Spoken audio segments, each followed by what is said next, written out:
Hola amigos del laboratorio de ajedrez y amantes del juego ciencia.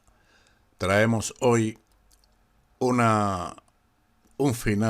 fragmento de partida de Ninšović contra Stallberg en el torneo de Gotemburgo en 1934. Ninšović en esta ocasión nos ofrece una lección de estrategia. Las blancas poseen un peón extra, pero el negro amenaza los dos peones de las blancas de A2 y B2, con lo que disminuiría la ventaja del blanco. En este tipo de finales debemos recordar que la ausencia de peones en el ala de dama facilitan considerablemente la posibilidad de empate de las negras. La existencia de alfiles de color opuesto podría facilitar el empate al negro, pero el maestro del juego posicional nos da una lección de cómo aprovechar las pequeñas ventajas de la posición. Por tal motivo, jugó torre C5, una buena jugada que planifica la entrada de la torre en la séptima fila sin precipitarse a la variante de capturas de peones por medio de torre por B5. En este caso, las blancas obtienen otro peón extra, pero permiten a las negras la captura torre por A2, con lo cual ahora Ninšović tiene que defender el peón con B4, puesto que en caso de que él se precipitase a capturar el peón de B7 con torre por B7, sigue torre por B2, con lo cual las blancas tienen dos posibilidades: o bien permitir la amenaza alfil H4 y la captura del peón de F2, o de lo contrario cambiar las torres, lo cual llevaría a un final con un 99,9% de empates. Por eso habría que defender el peón con B4. No obstante, las negras tienen contrajuego con alfil H4. Ahora, la torre de las negras en la segunda fila le da a ella una gran posibilidad de contrajuego. Así que Ninšović desea parar a detener la posibilidad de su adversario de capturar los peones en la segunda fila y que implante o que plante allí su torre. Por tal razón jugó torre C5, amenazando torre C7 e impidiendo, por supuesto, la captura del peón de A2.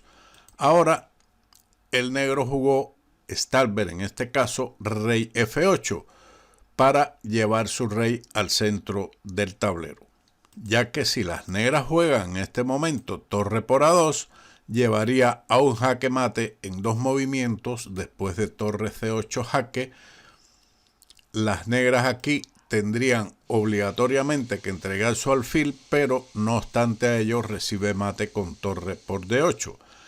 Mientras que después de la captura del peón de B2 con alfil por B2, seguiría torre por B5. En esta oportunidad, las blancas entonces están amenazando al alfil y al peón de B7. Las negras retiran su alfil a la segura casilla alfil F6. ¿Qué hubiera pasado si ellas capturan el segundo peón de las blancas con torre por A2? Entonces alfil B1 le garantiza al blanco la obtención de una pieza de ventaja. Por tal motivo, alfil F6, torre por B7. Y las blancas tienen su torre en la séptima fila, mientras que mantienen la defensa del peón de A2 indirectamente, puesto que no se puede capturar por la variante que habíamos visto anteriormente de mate en la octava fila.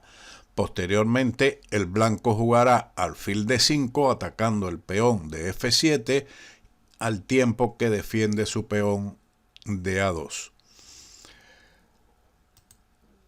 Después del rey F8, Ninsowish jugó alfil D5.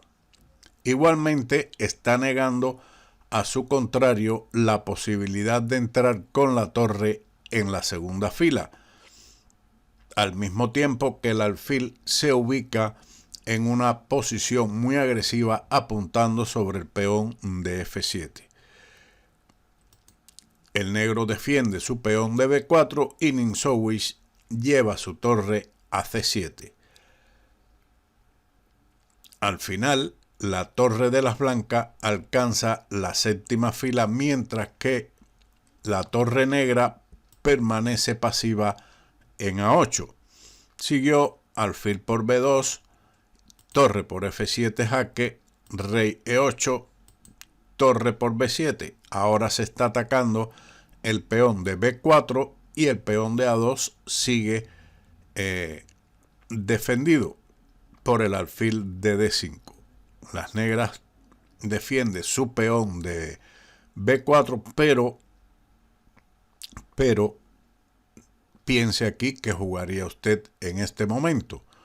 Ninsowish, por supuesto, jugó lo mismo que usted está pensando.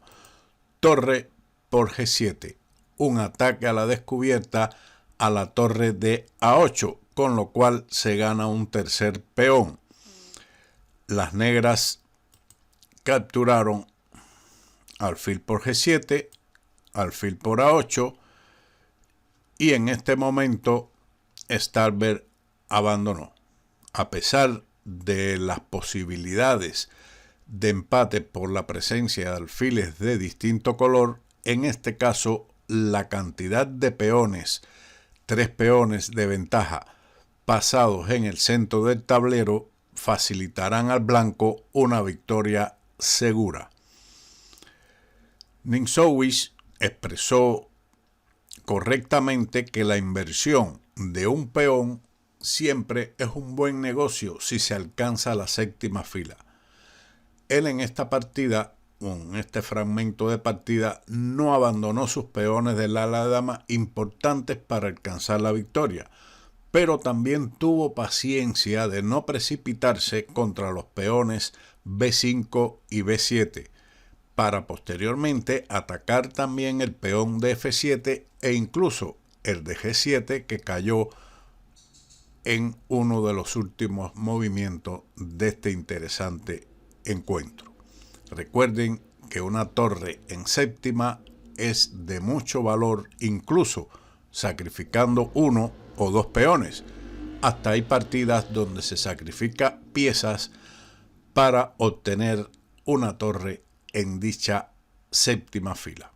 Espero, estimados suscriptores, que este vídeo le haya sido de utilidad y nos vemos próximamente en otro del Laboratorio de Ajedrez. Muchas gracias y chao.